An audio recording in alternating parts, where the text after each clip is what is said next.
What's up? Haven't seen you for a minute. Today I'm going to bring you my review of the Sony Xperia XZ Premium. Now I've spent a few weeks with this device. I've had a few little issues with it, but I'll get onto them a little bit later. First up, we'll just quickly go over the specs. If you didn't see my unboxing video, this Sony Xperia XZ Premium, well, we've got the camera going. This Sony Xperia XZ Premium comes with the latest Qualcomm Snapdragon 835 processor, 19 megapixel rear camera, 13 megapixel front camera, the 5.5 inch 4K Hdr display, USB-C, 3230 mAh battery, 64 gig of internal memory that is expandable via SD card to 256, and it is also IP68 sort of waterproof. Now with those sort of specs, of course, you expect great performance, and that it does give. At the moment, as I film this, Android version is 7.1.1 with the security version 1st of July 2017. Android 8 is coming to the phone when, hopefully soonish. The operating system on this is really smooth. The games, I haven't had any issue, and the general performance of the phone is quite snappy. Now onto the looks of the phone. For my eye personally, I have always loved the look of the Sonys. Yes, Sonys haven't really changed their design too much over the past few years, other than the devices just getting bigger, pretty much. But I quite like the look of the Sony Xperia XZ Premium. The back is really nice, although fingerprinty, as you can see in that light there.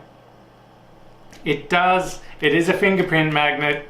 Now the top and bottom is aluminium, and the sides here are plastic, glass front and back, and it's got the volume rocker on the sides here and a dedicated camera button.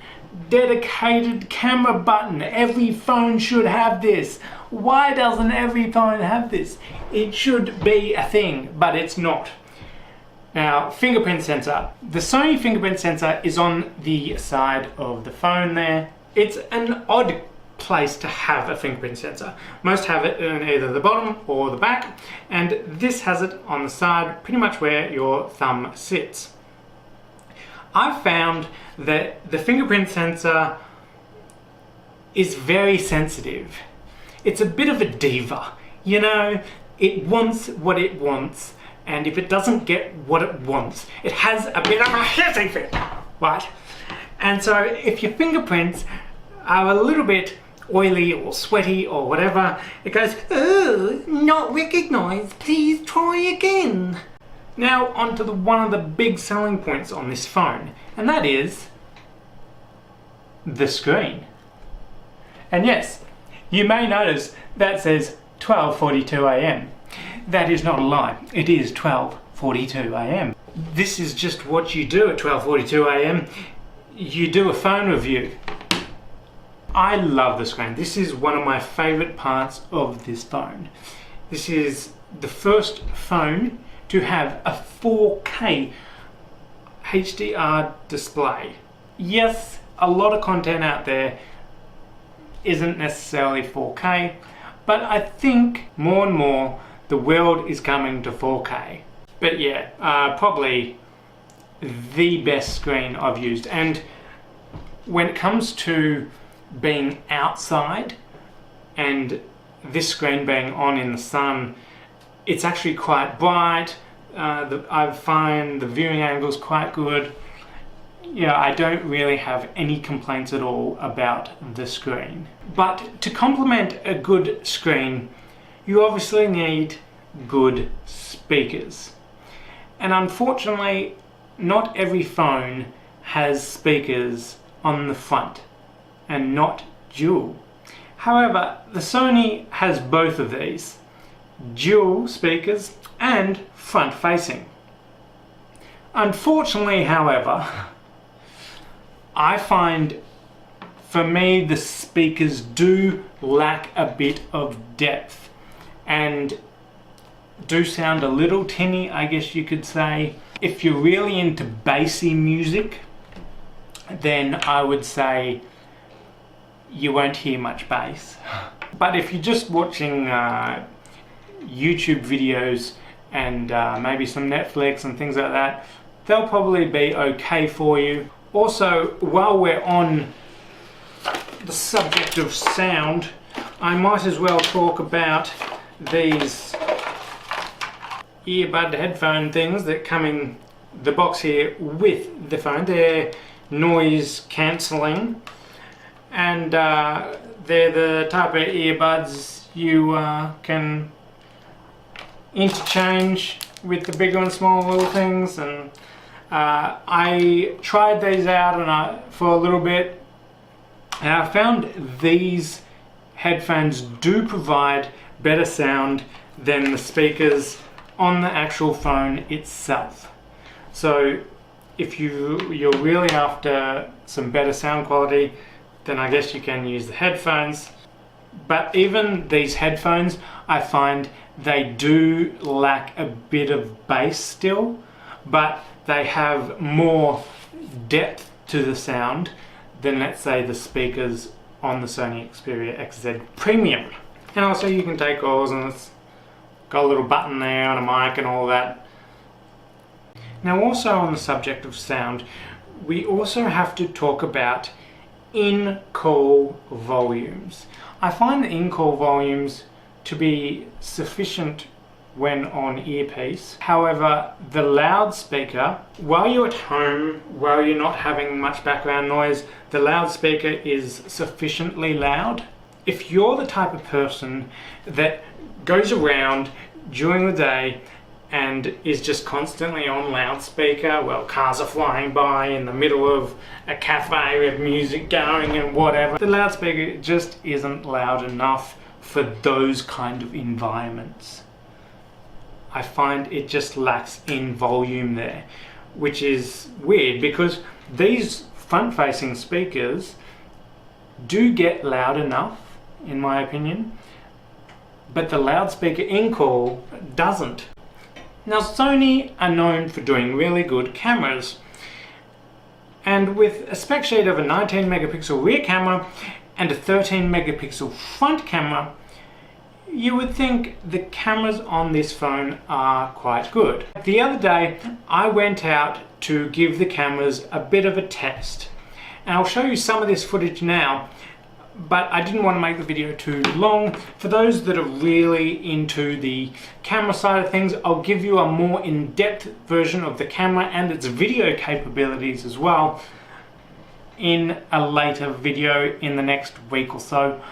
So stay subscribed for that, but for now, I'll show you some of the footage. First of all, let's take a look at the photos. Now, when I was outside taking photos in full light on this phone, I found the photos to be actually quite good. They're nice, vibrant, quite sharp, and also has that nice blurry background we all quite like. However, when we move into the more low light, I do find that the photos do seem to be a little bit dark in some areas and lack a little bit of detail. Now, I'll show you this photo that I took on a HTC 10. Yes, it's grainy and I don't like the grain, but this is just for comparison. You can see a lot more detail in the bottom part of the phone there that stands out a bit more, and there's lines there that you didn't really see before in the Sony. But, you know, if I had to choose which photo to put on my Instagram, I definitely would choose the Sony, but I would like a little extra detail there. Hi, so I'm out and about and currently using the front-facing camera on the Sony Xperia XZ Premium. No optical image stabilization on the front or rear of this, just electronic stabilization. And with my energy drink addict hand here, which normally isn't the most steady or the best at times. It's doing a pretty good job. Now on the rear facing camera, just walking along. Again, no optical image stabilization on this, it's just electronic image stabilization. Now while using the rear facing camera, I'll try to go for a little bit of a run. That's about enough for me. Now one of the party tricks on this phone is it can shoot 960 frames per second super slow-mo. I mean, look at that. No other phone in the world can shoot super slow-mo like that. But the unfortunate thing is, that's about as long as you can get out of it. You can't shoot it for minutes on end. For any longer, you have to stick to just 60 frames per second. But I mean, most phones can do that. Now we're shooting in 4K on the Sony Xperia XZ Premium, and it only will shoot 4K on the rear camera, not the front.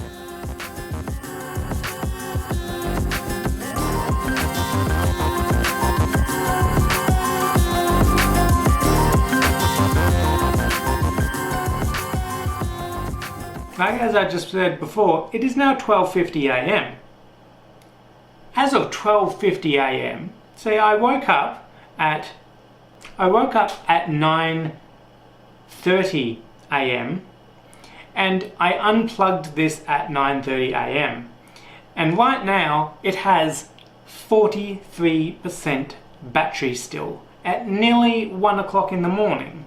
I use my phone a bit, you know, I don't just sit it around and just leave it there. I mean, it's got good battery life. Because I mean, it doesn't matter how good a phone is, if you don't have any battery to use the really good phone, there's no point in having a really good phone. And also on the subject of battery life, Sony also give you a battery care app, which makes the phone trickle charge overnight, therefore taking care of your battery in the long run so it lasts longer, which is a great addition. The only problem I've had with this, the touchscreen is a little bit iffy, and this has been my biggest problem in the last few weeks of using this phone. What has happened is I noticed when I was texting sometimes that some letters and things were just not going in, and then I thought maybe that was just me and being in a bigger screen, a bigger phone, maybe I'm just not great on the keyboard. But then I was really watching myself press buttons, and I could see that it wasn't communicating. And then on Facebook sometimes you're flicking, and then all of a sudden you flick and then the page doesn't move. Or on Google or Instagram or anything. So it's not just one specific app or anything, it just doesn't move. And so I tried to reset the device entirely, hard reset it, wipe it, redid it all, run it in safe mode, everything, and it still had that issue. It's not all the time. Sometimes it's perfect and fine, and you can nearly go an entire day and it's just fine. Now, I'm not going to say you're going to have this problem when you buy one of these, but keep it in mind there is a chance. But Sony should be able to fix this anyway. I'll do an update video to this to let you know what happens with me and this phone. But that's it for my main review of this phone. As I said, keep subscribed, keep checking out my channel, because I'm going to do a slightly more in-depth camera review on this phone coming up very shortly, and I also will let you know how I go with this little touchy screen issue. So that's it for this video. Stay tuned, maybe check out some of my other videos around here, and I'll see you next time. Bye bye.